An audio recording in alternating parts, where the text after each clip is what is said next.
Justin. Thanks for clicking on this video. My last video that I uploaded to YouTube was right before Unbound Gravel Race, which I did not complete. I DNF'd at mile 70. Pretty bummed that I didn't finish. But since then, I've been running my Otso Waheela C in gravel mode. Basically just means I've been running with 700 by 42C tires, bottle cages, no extra bikepacking bags or saddlebags or anything extra for adventure riding. But it's getting to be the end of July. I've got a few bikepacking races coming up in September that I'm starting to plan for and pack and I guess do some training for. I'm going to set up my bike for bikepacking. And for me that just means putting bikepacking bags on there.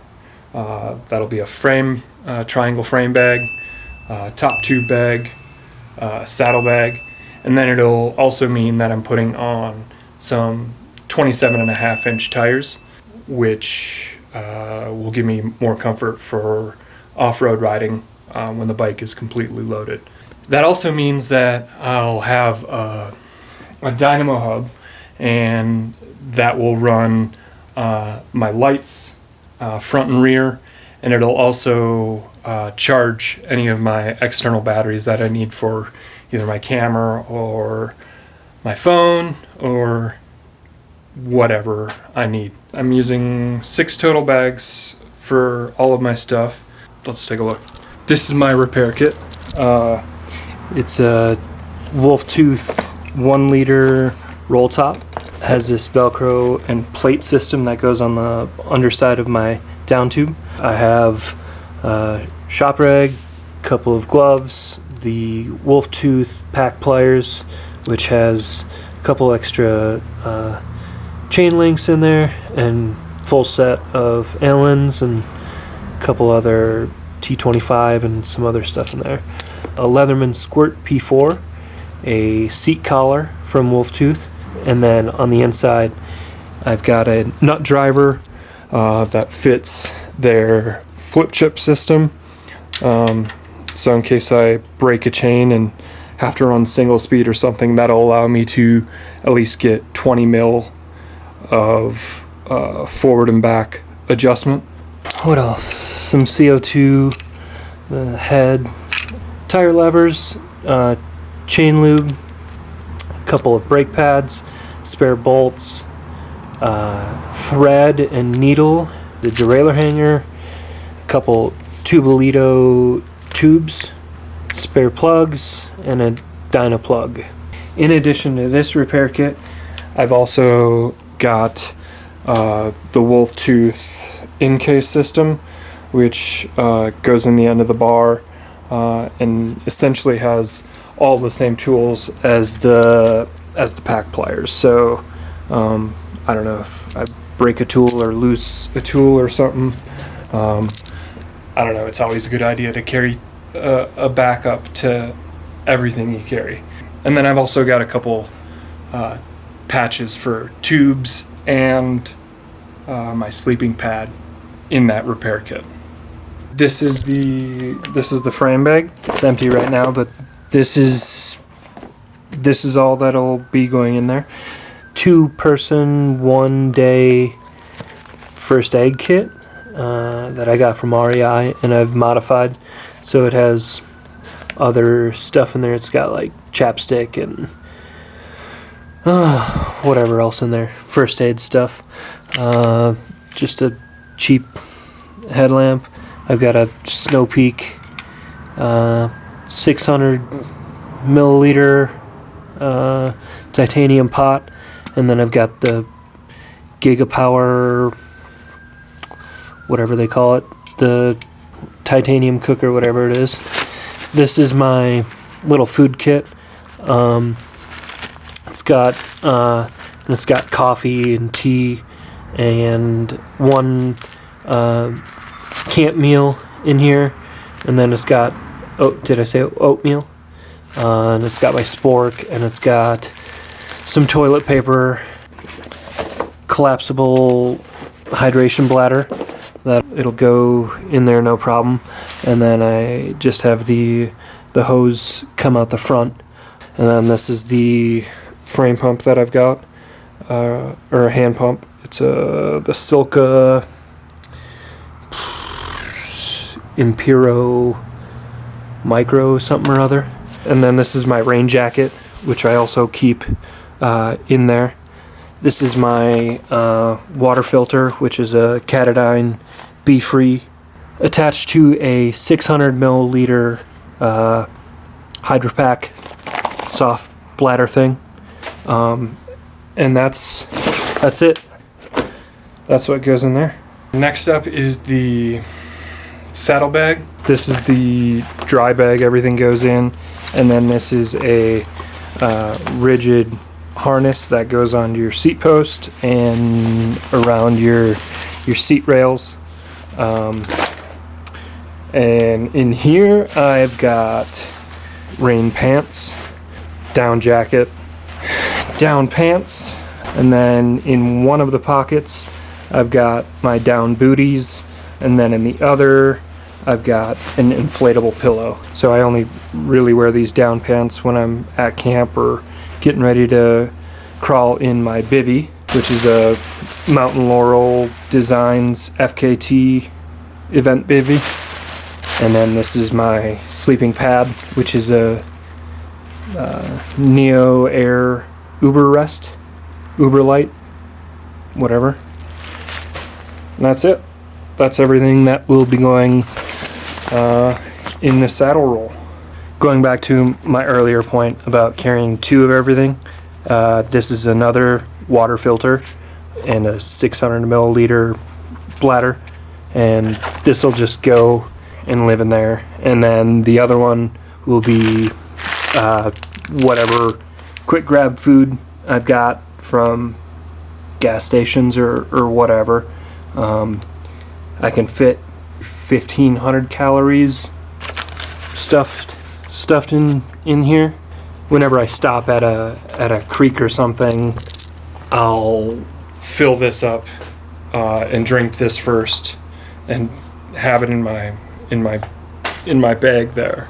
They just go right here on either side, and they connect around the stem and around the head tube here. But they stay out of the way. In my last bag, my Toptube bag, the one that goes on these mounts here, it's a J-Pax, I don't know what he calls it. He might call it the footlong or something. But that goes here. A hole cut in the side of it because that is where all of my electronics stuff goes. So USB charger that hooks up to my front hub, and it's from K-Lite, and you can hook up multiple USB plugs to it. The switch that goes on my handlebars, this is the actual front light. This is a voltaic power bank. I'm not sure how big it is. It has pass-through, so you can be charging it from your hub and charge other stuff at the same time. This is the camera I carry, a Sony RX100 Mark V. Rear light. This is a Garmin InReach Mini. They're great to have. iPhone, MagSafe, is that what it's called? Maglite. Maglite, little light. It's great for around camp or anytime you're off the bike. Couple of cords, iPhone, mini USB. Some trail medicine, if you know, you know. All of that goes in there. That's all of the bags that go on my bike. That's all I bring. That's everything, I think. If that's not everything, I'll have made a comment on the bottom of the video while I've been going through it. So that's everything. I guess the first thing I do is swap out the wheels. I've got this set of wheels that has a Sun 28 Dynamo front hub. So there it is, with the 27.5 2.2 inch Maxxis icons on the front and the rear. It's already looking meaner and more like a bikepacking bike. More capable tires, more comfortable over the long haul.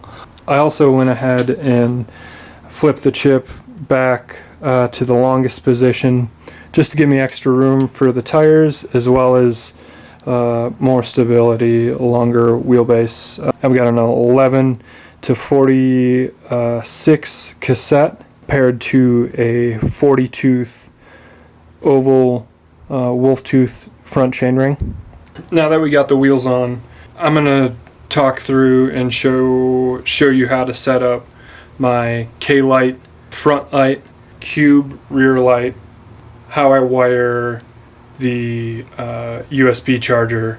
It's not complicated, but I like to have it nice and tidy and hidden on the bike, so let's do that now. Starting with the front light, I've got a K-Edge out front mount for my Garmin 530, but then it's also got this GoPro mount that comes off the bottom, and the K-Edge light also has a GoPro mounting sort of interface, so I can just plug that straight up there.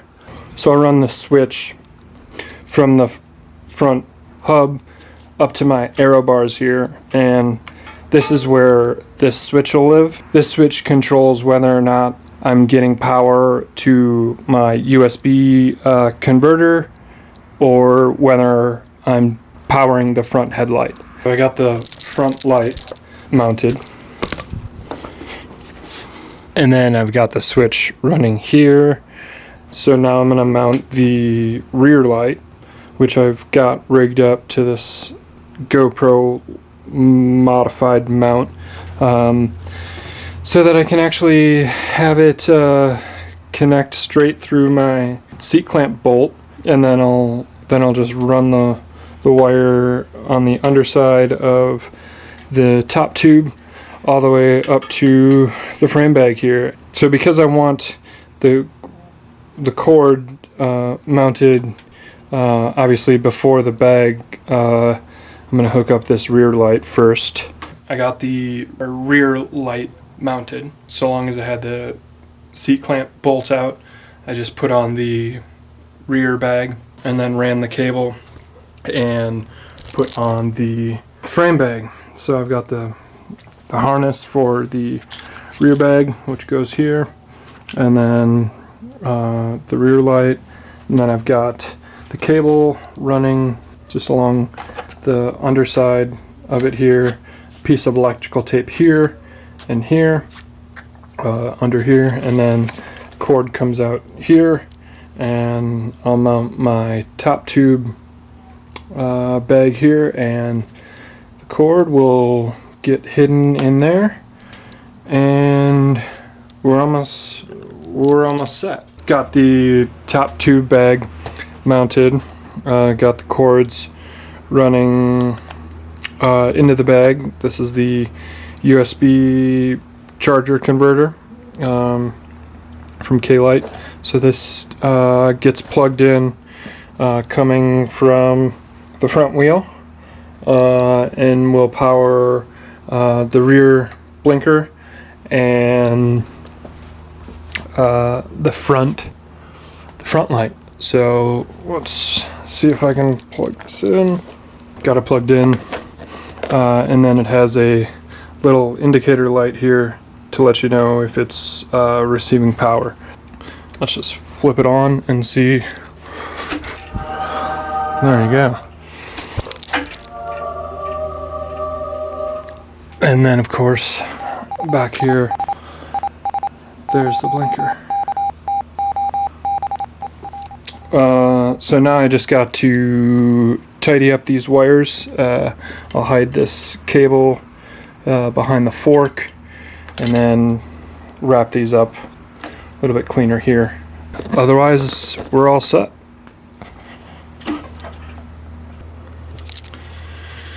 So there it is. It's dark out now, obviously.